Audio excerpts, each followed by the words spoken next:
Well, President Biden finally did it. He signed that sucker, actually a day ahead of time. The 1.9 trillion. Now, everybody, the internet's full of, when are you going to get the check? When you do this and everything.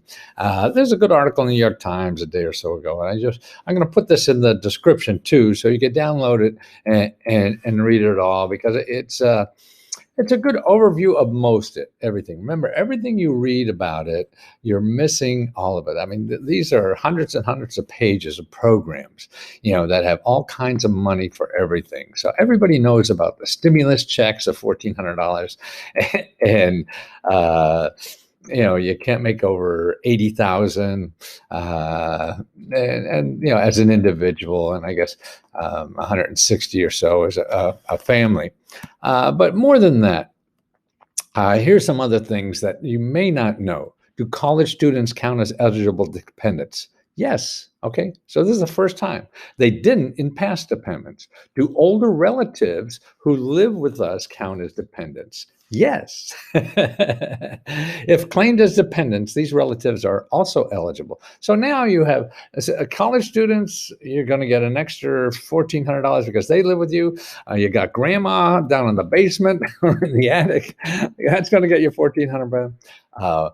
Which year of income determines eligibility? Most recent year on record at the IRS. They're going to use that. If you already filed your taxes for 2020, they'll use that. And if not, they'll use 19. What if I receive a stimulus payment based on the 19, but my income reported in 2020 return that hasn't filed yet is too high to qualify? You probably don't have to return the money. So that's what they have to do. If your 2020 is not a lot, then it's wise. They're going to use your 2019 and you'll get a bigger check. And you don't have to pay back. What if I'm newly eligible for the stimulus payment based on my 2020 income, but haven't filed my 2020 return? Okay, now this is also, you can try to file quickly. If not, there's a provision in the Treasury Department to make supplementary payments by September. So if you don't get one, then you could do it on your 2021 taxes. So you hear that? They're sending out payments now, and I think they're starting this weekend.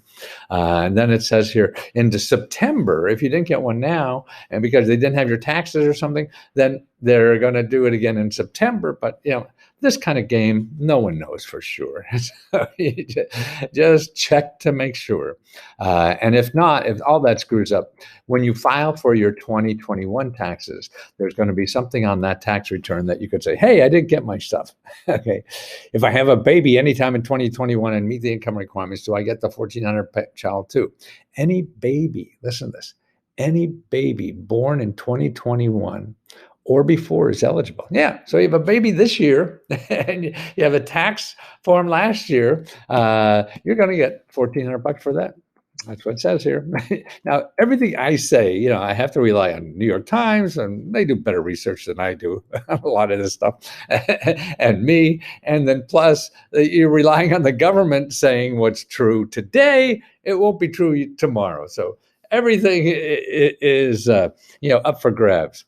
Okay, so when will payment arrive? Okay, the Secretary first payments will be sent out direct deposit early this weekend. And then you can always go to IRS Get My Payment tool. Actually, it's Get My Payment. So go to irs.gov and look for Get My Payment. What should I do if I still haven't got my payment in the past round of stimulus? Okay, if you were in fact eligible to receive it, you can you can try to recover it with the so-called recovery rebate credit. You hear that? Recovery rebate credit when filing your return this year. Okay, so if you didn't get your credit last year, or in September or whatever, then when you file this year's tax, you go and fill out the recovery rebate credit, and you'll get it then, the $600 or the $1,200, whatever.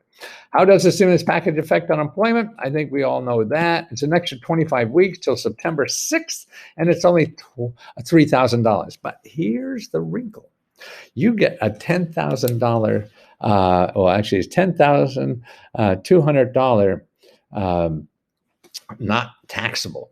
See, unemployment is taxable, but now what they're doing is taking the first $10,200 and making tax-free if you make less than $150,000.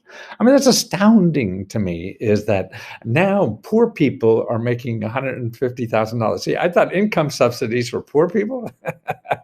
Nah. Unless we think you're poor at $150,000. And actually for childcare, it's up to $400,000. Now that's crazy. That's right. You can't we deal with the government thinking it's rational. No, it's not rational at all. So don't think it should be done a certain way. You just go out and see what the hell they're doing and try to use it. You can't figure out, hey, this is wrong, this is right. That's already determined. You can't mess with that. And so don't waste your time. Okay, I already filed my 2020 taxes. How do I claim the new tax rate? It's not clear yet. See, at least he's honest. The Senate has to decide. So, in other words, how do you figure out that you don't have to pay taxes on your on that first $10,200 of IRS taxes? They haven't decided yet. So, stay tuned. How does the benefit extension work? The extended payments will continue to be delivered through different federal programs, largely based on the type of work you did and for whom. Benefits from pandemic unemployment assistance, which covers self-employed gig workers, part-timers, and others who are typically ineligible for regular employment. See, that's important. I think that half the country has no idea that they're eligible for this pandemic unemployment because it's not traditional. And so that, if you're in doubt whether you just apply, it doesn't matter. What the hell? You apply, they say no, fine. Okay. A chance of saying yes, and you wasted a half hour, 45 minutes, maybe an hour. Who cares? What did you do the last hour? Okay. Gig workers and others who are typically ineligible for regular payment benefits will be available for 79 weeks, up from 50. So now they're going from 50 weeks of this pandemic unemployment to 79 weeks of the pandemic. How many weeks in a year? Yeah, right. See, that's over a year and a half or so. And it runs through September 6th. So you're going to get that forever. And payments through the Pandemic Emergency Unemployment Compensation Program, which essentially extends benefits to people who exhaust their regular state benefits, will be available for 53 weeks. In other words, that's something, if you're getting regular, then you get the extra. Nonsense. Every state's a little different, so you got to figure that out. What happens to supplemental payments? If you qualify for any payments, you also receive the full $300 supplemental payment for weeks ending after March 14th through the 6th. Okay. In other words, now if you're on unemployment now, that ends March 14th. That's in a few days. Okay. Now you get the new $300 for until September 6th. And the stimulus package also extends the extra 100 weekly payment called the Mixed Earner Supplement. I have no idea what the hell that is through September 6th. But if you're getting that extra weekly payment called the Mixed Earner Supplement, you get that till September 6th. This payment helps people who have a mixed income of both self-employment and wages paid by employers. So that means you're making, driving for Uber on the part-time, and you have a regular job and you get a W-2. So that's the one. The legislation also clarifies that the $300 federal supplement will not be counted when calculating eligibility for Medicaid and children health insurance programs. So you hear that? So if you're getting Medicaid, this $300 a month extra will not be counted as income for eligibility for Medicaid, which is health insurance. It's great. And that has changed a lot too. It's higher now. So that's why I always check. Go to healthcare.gov to see if you're eligible for Medicaid. And also the CHIPS, Children's Health Insurance Program. So, because sometimes, you can't make more than $28,000 or something like that. If you're getting this $300 a week extra, that won't be counted. Will payments be interrupted? Experts say there may be a gap for beneficiaries in many states because it usually takes a couple of weeks for the agencies to program any benefit extensions. So the answer to that is yes. I mean, this is, imagine the lines of code that have been there since 1960 to send out checks. And then you have to change, one little thing somewhere, and you have no idea how that affects the whole system until you start sending checks and say, holy shit, we got to change this. What does the relief package do about health insurance? COBRA. You know what COBRA is? It's not a snake. It's COBRA. That's a Consolidated Omnibus Budget Reconciliation Act. And actually, a Lesco Help member was saying she was looking for a grant to pay for COBRA. COBRA happens when you're working for somebody and you lose your job, and they keep you on health insurance, but you have to pay for it. It's no big deal if you have to pay for it, but you cover it. So to keep that, what this new act does is going to pay for it.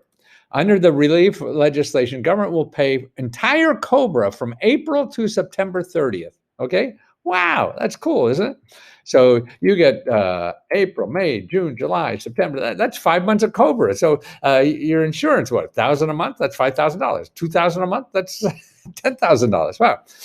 Will it cost health insurance I buy through the exchange effect? Well, the cost of health. So you don't have health insurance, right? You go to healthcare.gov, right? And you see that. Wow, yes. And you're going to save a ton of money there because they're lowering the amount that they expect you to pay, and they'll pay the rest. So if like now they only want you to pay 8.5%, and this is down from like 10%.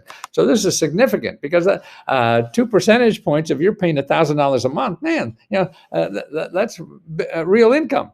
And so you could get $500 extra a month or more through this forever, I guess, or unless maybe it's only a year. Don't even know. How do I sign up for health insurance? Okay, now usually you can only sign up in like December or something like that, but now it's eligible. So if you don't have health insurance, you go and find out, or even if you have a program now, because it's going to be cheaper. It's cheaper now, and you could save hundreds of thousands of dollars. Okay, and it's going to be in effect till May 15th. So you have now till May 15th to sign up for the government healthcare program. So if you don't have healthcare, at least look. Okay, if it's too much, you can't. Okay, you make a decision. That's up to you. You have to do it. You can also switch plans to try to get a lower price you're paying already and get a more generous coverage. See? So all that is changing. Go and take a look. There are any changes in healthcare flexible spending accounts? None at this time. Okay, taxes. What is changing about child and dependent tax care credit? Okay, big time changes. Okay, it's for child care. Now you get a tax credit, but the tax credit is not. It's a forgivable tax credit. In other words, you don't have to owe the government tax money to get this credit. That means if you don't owe the government tax money, they're going to write you a check. So, and it'll be $4,000 for one child and $8,000 for two or more. Okay, and the government will give you that money if you're paying taxes and you pay the government more than $4,000, or if you won't have to pay the government that money. If you don't owe the government the money, then they send you the check. That's the way the new earned income tax credits and all these things are work. That's why it's complicated. A lot of people don't know. Get some free tax advice. You can go to the IRS. They have some good things that you follow, step by step, or go to 211.org or findhelp.org and ask for free tax advice. Get it. You walk in an H&R Block, it's going to cost you a few $100s you didn't have to, and they're going to sell you money, man. So that's why at outrageous interest rates. Stimulus package also significantly increases the income level at which the tax credit begins. In the past years, it started at just income $15,000. Now it's $125,000, and so you get that. Okay, now here. Previous credit was not further reduced by 20% regardless of income. But for this year, the legislation will begin to reduce your credit below 20% of households with incomes of more than $400,000. Crazy. What about dependent care flexible spending accounts? Not sure what that is. Stimulus packages make one big change for 2021. You can only set aside $10,500 in a dependent care account instead of $5,000. So maybe you know that. If you don't know what that is, like me, go to the IRS.gov and find out, hey, what the hell is dependent care account? Read up that. If not, then you call one of the free tax services and they'll help you with that. How does this change child tax credit? Bonanza here. For every child, $3,000 per child, 5 and under, and then 3,600 for 5 and under, and $3,000 for over that. And right, you could have 10 children, I guess. I haven't found how many children you're not allowed to have. So that's $3,000 for a child. $3,600 if your child is 5 and under. So you have 4 children, 3/4, that's $12,000 right there, right? How does it change the credit works? Now, here it gets interesting, because they hope to send you money not when you file taxes next year, but they hope by January, or no, by July, they start sending out monthly checks somehow. Now, it's not worked out. They don't know. They hope at least maybe you get the first 6 months in July, and then maybe monthly after. Stay tuned on that one. Who's eligible? Okay, that is it. Who's eligible? Gross income's up to $150,000. Okay. Wow. After that, the extra amount just goes down a little. How does the advance payment work? That's how they're paying. Who cares? Could I end up having to pay any of it back? Conceivably, yes. A taxpayer may receive too much money from the advance payment in certain circumstances, such as change of income or filing status, or if they no longer claim the child as a dependent. Single parents may run into the situation if the other parent claims the department. So, of course, there's a way that but it sounds pretty tough. What's happening to earned income tax credit? Okay, now this is interesting, because the earned income tax credit, we have that child tax credit is really the earned income tax credit. The other earned income tax credit is for people without children. It's a childless tax credit, and they'll give you $1,502 if you don't have a child. That's a tax credit. Again, you don't owe taxes, but you have to have income. So if you don't have income, you probably can't get it. So if you're on, stipends from the government or something like that, that's probably, you have to have some income. But then you have to be careful if you take that money as income, are you going to jeopardize, the other income you get? So you figure that out and see what's going on, because you have to ask the people giving you that check to see what they're going to do. The age range. Now, what they did is change the age. It used to be 25 to 65. So if you made, I think it's under, $16,000, and we're between 25 years old and 65 years old, they give you an extra $500. Now it's changed that you get an extra $1,500, and as little as 19 years old and forever. So from 19 to 137, if there's somebody that old, they could get that $1,500 a year if they don't make over, like, I think it's $21,000. How to separate? Are there any other changes? Little stuff. Taxpayers who qualify for the tax credit, are they still investment income? Housing. What kind of help for housing? Well, housing is cool because there's going to be rental. The rental program that's out there now, and actually, from the last stimulus package, they're just starting to hand out that money. So start applying for the one from December. That money is starting to be out now in March and April. So you apply for that. This will be another about the same amount coming on top of that. So that will be out, probably in a few months. Now they also have in this is another $10 billion for mortgages. Now, also in the mortgage, what's important is, besides just mortgage money to pay, is real estate taxes. So what you owe the county, because of real estate. So that's in there. So that kind of stuff. Let's see, student loan. Let's see, there is a big one for people who already have debt. You don't have to pay income taxes on the forgiven debt if you qualify for student loan forgiveness and cancellations. That's interesting. Because that what? Now, if you're in a government program on your student loan, and they forgive your student loan because you don't make a lot of income, and there's all kind of reasons. If you have a student loan, you want to know all those reasons on how to get it forgiven. But what they were doing is taxing you on that money you didn't get. This changes that. They're not going to tax you. And then also it's sort of talking about Congress in here, I don't know, is talking about getting $10,000 eliminated, okay? But that's not done yet, okay? Paid sick leave, yes. What they're doing is giving the businesses money for paid sick leave, and that's about it. Now, there's a whole bunch of other things too in the tax, but that's a lot to start with. on this. And so I'm going to put this in the link. And also there's another link. Actually, you can find it all on this link. It's lesgotraining.com, LESKO training, TRAINING, right? .com. And I have all my analyses on the new Biden programs are there. So find out about it. It's a free download. You put it in your email, download it. You got it all right there. You don't have to give me a nickel, okay? But get this stuff because this is stuff you're paying for, right? Whether you use it or not. So don't do that.